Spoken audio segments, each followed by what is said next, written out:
দর্শক, আজকের পর্বে আমরা এসেছি বিয়ানীবাজার উপজেলার মরিয়া ইউনিয়নের তাজপুর নয়াবাজারে। অনুষ্ঠান জুড়ে আমরা তুলে ধরার চেষ্টা করব তাজপুর নয়াবাজারের পুরো চিত্র। পুরোটা সময় জুড়ে আমাদের সঙ্গে থাকুন আর উপভোগ করুন হৃদয়ে হাটবাজার।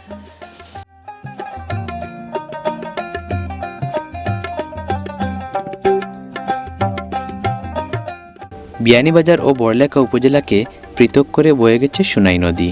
আর এই সোনাইয়ের তীর ঘেঁষে হাওর বেষ্টিত মরিয়া ইউনিয়নের গ্রামীণ সৌন্দর্যকে আঁকড়ে ধরে আছে তাজপুর নয়াবাজার। তাজপুর খেয়াঘাটে প্রথমে ছিল বাজারটির অবস্থান। তখন বাজারটি পরিচিত ছিল তাজপুর খেয়াঘাট বাজার নামে।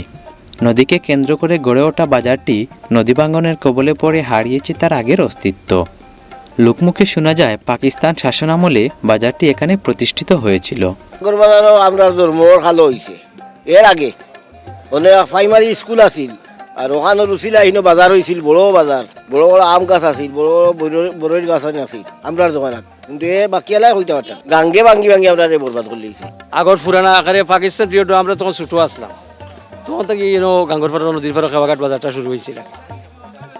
মোটামুটি আছিল, দোকানপাট আছিল, বাজার জমজমাট আছিল এখন।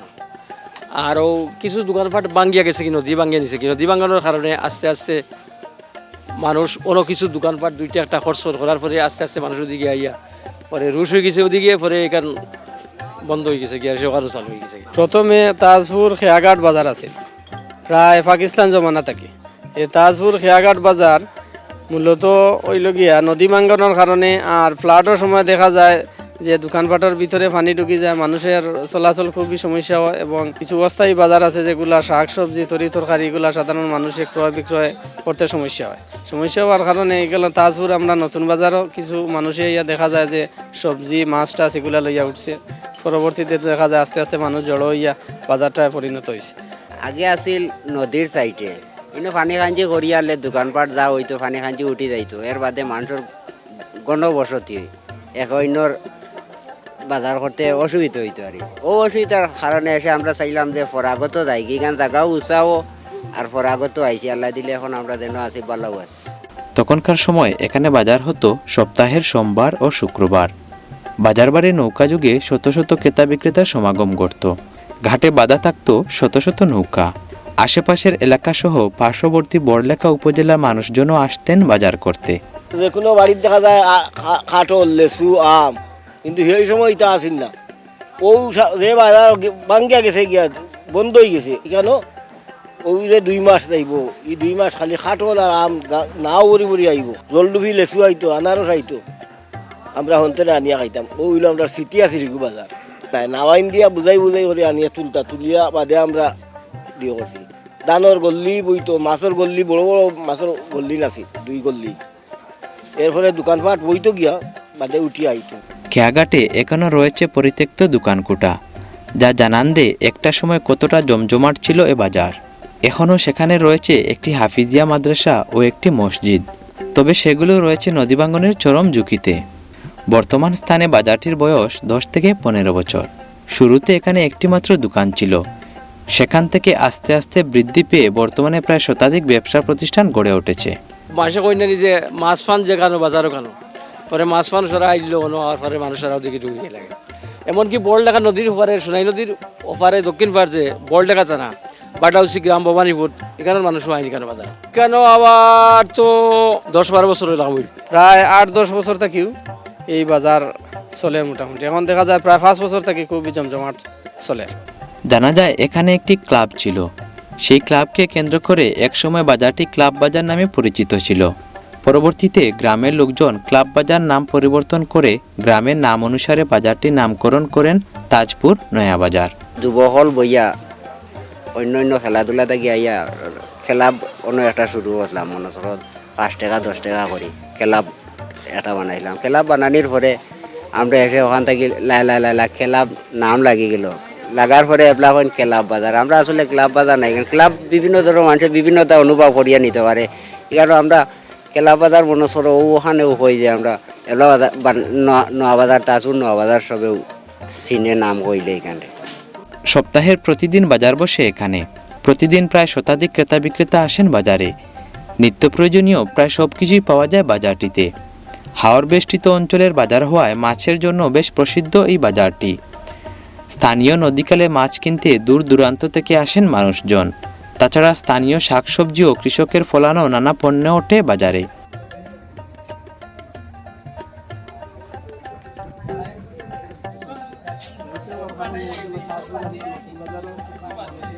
প্রতিদিনও বাজার হয়, প্রায় কোনো কোনো সময় দেখা গেছে 40-50 হাজার টাকার খালি মাছও বিক্রি হয়, প্রায় 1,00,000-2 লাখ টাকার মতো সব দোকানে মিলিয়েও প্রতিদিনও বাজার চলে।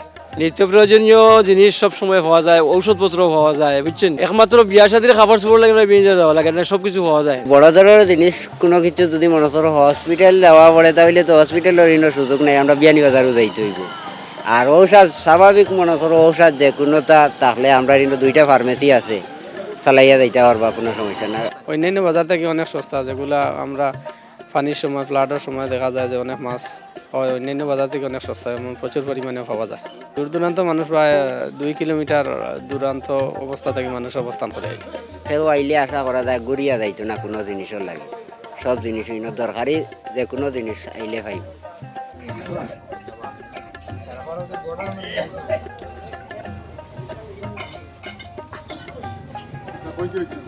সিলেটের ঐতিহ্যবাহী পান সুপারিরও বেশ যোগান রয়েছে বাজারটিতে।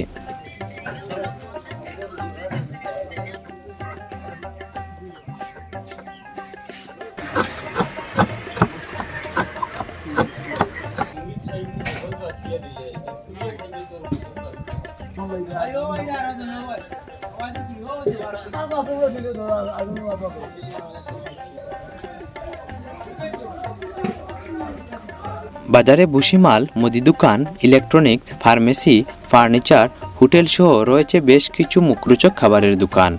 এসব প্রতিষ্ঠান এতটা অঞ্চলের মানুষের জীবনযাত্রার নানা অনুষঙ্গের যোগান দিচ্ছে, সহজ করেছে অত্র অঞ্চলের মানুষের দৈনন্দিন জিনিসের চাহিদা। অন্যথায় এই এলাকার মানুষকে পোহাতে হতো নানা দুর্ভোগ।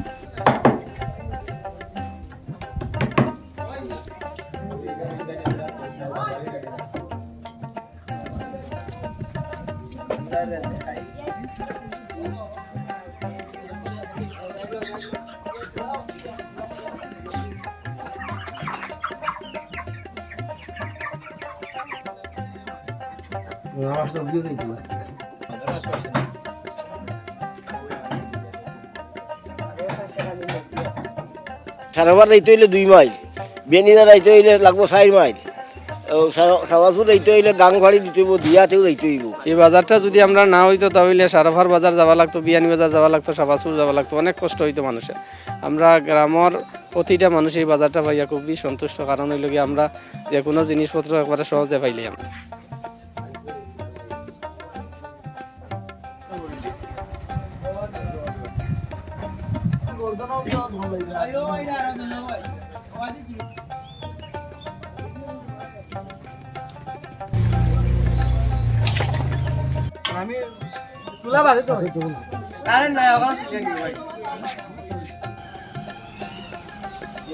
বাজারের বুকে মাথা উঁচু করে রয়েছে একটি দৃষ্টিনন্দন জামে মসজিদ। মসজিদটি বাজারের সৌন্দর্যকে বাড়িয়ে দিয়েছে দ্বিগুণ। বাজারে আসা মুসল্লিরা সালাত আদায় করেন মসজিদটিতে।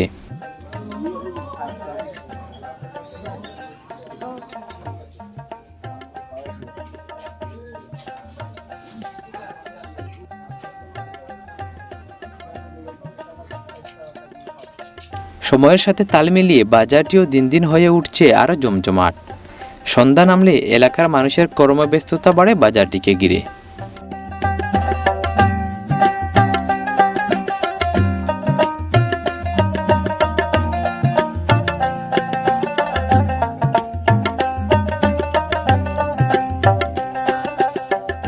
অনুষ্ঠান জুড়ে আমরা তুলে ধরার চেষ্টা করলাম তাজপুর নয়াবাজারের পুরো চিত্র।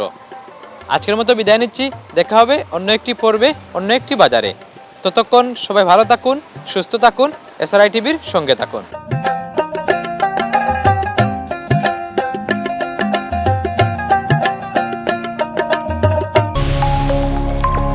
SRI TV, your voice, your media.